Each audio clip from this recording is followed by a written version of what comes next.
বিএনপির ঐতিহাসিক জয়, আন্তর্জাতিক গণমাধ্যমগুলো যা বলছে। বাংলাদেশের ত্রয়োদশ জাতীয় সংসদ নির্বাচন তারেক রহমানের নেতৃত্বাধীন বিএনপির জন্য এক ঐতিহাসিক বিজয়ের রেকর্ড হয়ে দাঁড়ালো। মাত্র ১.৫ মাস আগে লন্ডনে দীর্ঘ ১৭ বছরের স্বেচ্ছা নির্বাসন থেকে দেশে ফিরেন তারেক রহমান। তার পরপরই এমন বিজয় তার রাজনৈতিক ক্যারিয়ারের সবচেয়ে উজ্জ্বল অর্জন বলে বিবেচিত হচ্ছে। বিশ্লেষকরা মনে করছেন এই নির্বাচনের ফলাফল বাংলাদেশের রাজনৈতিক ইতিহাসে নতুন অধ্যায় শুরু করতে যাচ্ছে। প্রাথমিক ফলাফলের ভিত্তিতে দেখা যাচ্ছে বিএনপি এককভাবে নির্বাচন বৃহৎ সংখ্যাগরিষ্ঠতা অর্জন করেছে, যা সরকারের নেতৃত্ব ও নীতি প্রণয়নে একটি শক্তিশালী অবস্থান নিশ্চিত করবে। ব্রিটিশ সংবাদ মাধ্যম বিবিসি তাদের প্রতিবেদনে উল্লেখ করেছেন যে এই নির্বাচনে দেশের রাজনৈতিক পরিস্থিতি নাটকীয়ভাবে পরিবর্তিত হয়েছে। তারা বলেন, দীর্ঘ ১৭ বছর পরে লন্ডনে নির্বাসনে থাকা তারেক রহমানের দেশে ফিরে আসা ও নির্বাচনে বিপুল বিজয় দেখাচ্ছে যে বাংলাদেশের জনগণ রাজনৈতিক পরিবর্তনের জন্য কতটা আকাঙ্ক্ষী। ব্রিটিশ বার্তা সংস্থা রয়টার্স তারেক রহমানের বিজয়কে ভূমিধস জয় উল্লেখ করেছে। সংবাদ মাধ্যমটি বলছে, বিএনপির এই সাফল্য আগামী দিনগুলোতে দেশের অর্থনীতি, বাণিজ্য ও আন্তর্জাতিক সম্পর্ককে গুরুত্বপূর্ণ প্রভাব ফেলতে পারে। বিশ্লেষকরা মনে করছেন, নতুন সরকারের কার্যক্রম অঞ্চলীয় শান্তি ও স্থিতিশীলতার ক্ষেত্রে গুরুত্বপূর্ণ হবে। মার্কিন সংবাদ মাধ্যম সিএনএন প্রতিবেদনে বলেছেন, বাংলাদেশের নির্বাচন প্রক্রিয়া আন্তর্জাতিক মানদণ্ডে যথেষ্ট স্বচ্ছভাবে সম্পন্ন হয়েছে।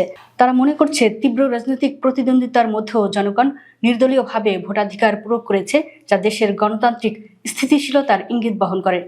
কাতার ভিত্তিক সংবাদ মাধ্যম আল জাজিরা তাদের প্রতিবেদনে জানিয়েছে, বাংলাদেশের রাজনৈতিক দৃশ্যপট এবার পুরোপুরি পরিবর্তিত হতে যাচ্ছে। বিএনপি জয় দেশের দীর্ঘমেয়াদী রাজনৈতিক ভারসাম্য ও সরকারের নীতিতে নতুন দিক নির্দেশনা প্রদান করবে।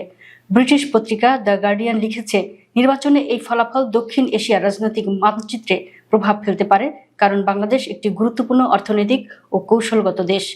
তারা বিশ্লেষণ করেছে, নতুন সরকারের নীতি নির্ধারণে আঞ্চলিক শক্তির সমীকরণ ও আন্তর্জাতিক সহযোগিতা গুরুত্বপূর্ণ ভূমিকা পালন করবে।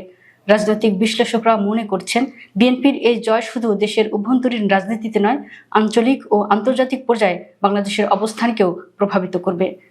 বিশেষ করে পাকিস্তান, ভারত ও চীনের মতো প্রতিবেশী দেশগুলো নতুন সরকারের সাথে কূটনৈতিক ও বাণিজ্যিক সম্পর্ক স্থাপনে আগ্রহী হবে। উল্লেখ্য, ত্রয়োদশ জাতীয় সংসদ নির্বাচনের ২৯৯টি আসনে বেসরকারি ফলাফল জানা গেছে।